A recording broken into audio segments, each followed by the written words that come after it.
I'm sure most of us love to watch movies, and almost all of us are fans of the superheroes, Marvel's Avengers and DC's Justice League. May I request all of you to quickly close your eyes for a couple of seconds and visualize your favorite superhero. By show of hands, how many of us visualized Superman, Spider-Man, Batman, Incredible Hulk, Invincible Iron Man, Thor? Now for some quick responses. How many of us visualized Black Widow as our favorite superhero? To share some trivia here, Black Widow is a founding member of Marvel's Avengers. How many of us thought of the Wonder Woman? For the uninitiated, the Wonder Woman is another founding member of Justice League. Superheroes are typecast to be men who are waiting to rescue. Women, most often, on the other hand, need to be rescued. Now quickly close your eyes for a couple of seconds again. And let me ask you to visualize your favorite person you would want standing next to you when you fell sick, God forbid. By show of hands, please tell me how many of you visualized a feminine figure. She could be your mom, your sister, girlfriend, nurse. This is the irony. The pharma industry is synonymous with care, caregiving. 66% of caregivers are women. But we have far less women in our workforce today. I'm not here to share statistics on the abysmally low gender ratios that our pharma industry is struggling with. Nor am I here to cry out hoarse to you that we need women leaders in the pharma industry. Or neither am I going to try to reiterate to each of you that our industry requires an urgent perception makeover. The perception being that we need male medical representatives. You'd probably find numerous well-written articles that Google will throw at you at an instance. And speaking of Google, I think it was a wise man who once remarked, Google is a woman. She throws out suggestions even before you can finish a sentence. I think the power of digital communication is a talk for another TEDx day. Today, I am here to share my experiences with each of you as a career woman whose career has been associated with the conventional male-dominated industries of manufacturing, auto, engineering, and now in pharma. A quick rewind.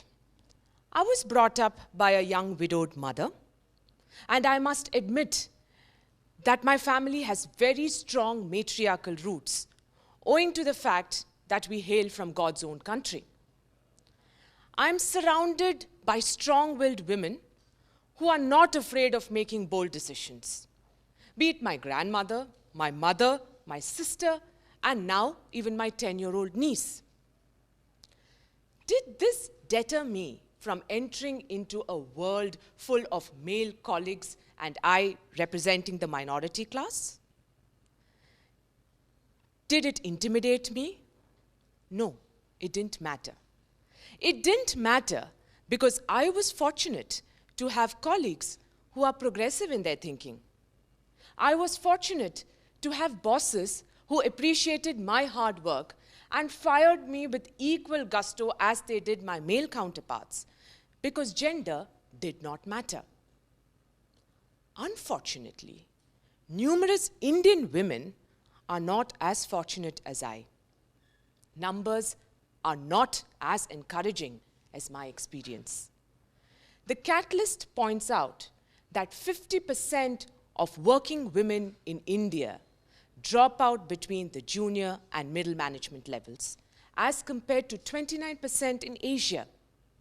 A Credit Suisse report ranked India as the second lowest in terms of women in senior management levels. a KPMG study pointed out that there are several factors that hinder the hire of senior women managers. Two reasons caught my attention. One, existing gender stereotypes, and two, inadequate role models for senior women. This, I think, has a lot to do with the way we women are wired. Most of us women have three weird strains of DNA in us. The first one is our inert need to be best at everything we do. We think and we think and we start working just to prove a point to our male colleagues. On a lighter note, I think women spend more time thinking what men are thinking rather than what men spend thinking. What does it do to us? It exerts so much pressure on us that we burn out at work much before our male colleagues do. And this is a researched fact. Young millennial women burn out at work as soon as they touch 30. The second weird DNA that most of us possess has been very clearly articulated by Sheryl Sandberg. She says, ask a man a question. How did you do the great job? The reply, I'm awesome. Obviously, why do you even ask? Ask a woman the same question. How did you do a great job? The reply, I worked really hard. I'm really lucky. Somebody really helped me. Women find excuses and reasons for their success. Another third weird DNA is the fact that most of us women operate from biases that are already existing in our minds. I am a proud owner of all these three weird strains. I exert so much pressure on myself that I end up performing a juggling act on the home and work front. I almost every time give the reason of working really hard as my reason for success. And unfortunately, I am a victim of the gender-driven mindset thinking that I'm so used to. To articulate the third point, let me share with you a rather embarrassing incident that happened with me a couple of weeks back. My son and I were invited for a birthday party. Before we went to the party, we decided to go to Hamleys and pick up a gift for the birthday girl. As if it was my second nature, I knew exactly which section I had to be in. I had been there so many times to pick up gifts for my boy and his friends. So I went to the most comfortable zone of WWE action figures staring at me, Nerf guns surrounding me, and building blocks. Here is where I condemn my foolish thinking. I thought I would not find anything worthy in this section for the birthday girl. Worse still, I thought she would be happy playing a board game or reading a book. We as a society, we as women, had to move and transform ourselves from the thinking that is engraved in us. Girls love to play with dolls, boys love cars.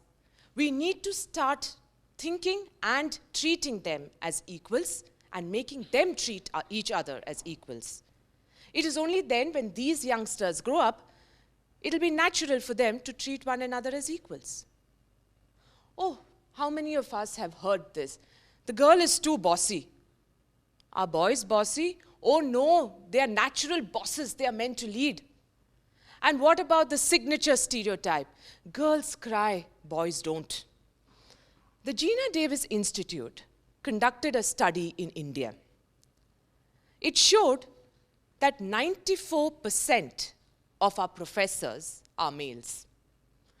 90% of our politicians are males. 60% of our journalists are males. And 85% of our doctors are males. Oh boy, we do live in a patriarchal society. And I'm quite aware that this one TEDx talk may not change the conditioned mindsets that we are so used to. But if I can engrave in each of you the thought of sensitizing our young boys and girls towards gender, I think this is a TEDx talk well delivered. Sharing my personal experiences, I have made some bold decisions myself. One was marrying into a different culture.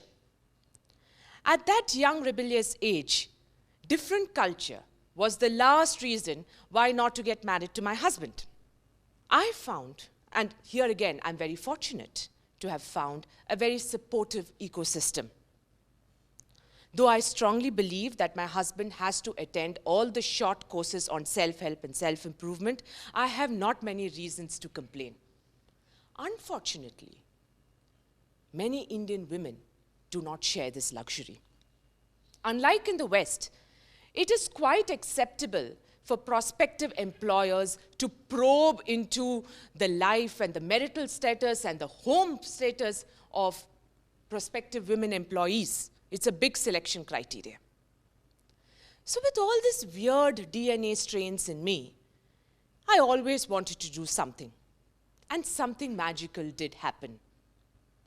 Exactly a year back, my lady supervisor, and here again I'm fortunate to have a perfect boss, called me and asked me to take up an initiative on one of the industry issues, because our organization was celebrating its golden jubilee, and our organization is an industry body that represents research-based pharma companies in India. Thus was born the idea of the color of white. The Color of White is a publication I'm extremely proud of because it celebrates the successes of the women leaders in our industry. It opens up new avenues for discussion. Some women attributed their success to patience, a worthy virtue to have, while some others attributed their success to prioritizing, while few others, I would say the smarter ones, attributed their success to the fact that they bought peace by making friends with their mothers-in-law. The color of white is the color that is reflected through a shattered glass ceiling. So what does it take to shatter this glass ceiling? A very easy yet daunting task. The task of dreaming. We women are consciously or unconsciously afraid of dreaming big. Because somewhere, making dreams big and chasing them does not fit into the stereotype of making homes and chasing our own kids. This is my narrative of the color of white. And I believe that in the future, as more and more women begin to start dreaming, they will be able to write their own colors of white, and this will empower powerful narratives. As we speak, I've already got my point for the Color of White version 2. It could focus on the few women who are behind the camera or the fewer ones who are making the films. What about a Color of White version 3, which could be a tribute to the Fast and Furious franchise, focusing on the very few women race car drivers we have today? Oh, before I go, I want to share a trivia with you, the last of them. Not many of us would be aware of the DNA as it is today, if not for the work of a woman scientist, Rosalind Franklin, whose work on X-ray diffracted images led to Crick and Watson building the spiral model of the DNA that we are all aware of today. Women need to be the DNA of change. Before I leave, I have a very short video I'd like to play. Many of us know that Neil Armstrong was the first man on the moon, but most of us do not know that it was a team of women scientists behind Armstrong's success. I guess a day will come in the near future when a woman lands on Mars with a team of men scientists behind her success. This is my young son, 11-year-old son, who's seated with me and watching me here today. And I'm inspired by what he had to say, because he came back from his science class one day and he said, Mama, why can't we send women to Mars, and why can't men help them reach there? And I think I was really proud, and the different cultures really didn't matter anymore. Before I leave, I want to tell you one more thing. I know most of you are women in this audience, and it's nice to see that, but it's very tough being a woman. We are expected to think like men, look like girls, behave like ladies, and work like horses. So stop putting pressure on us. Thank you.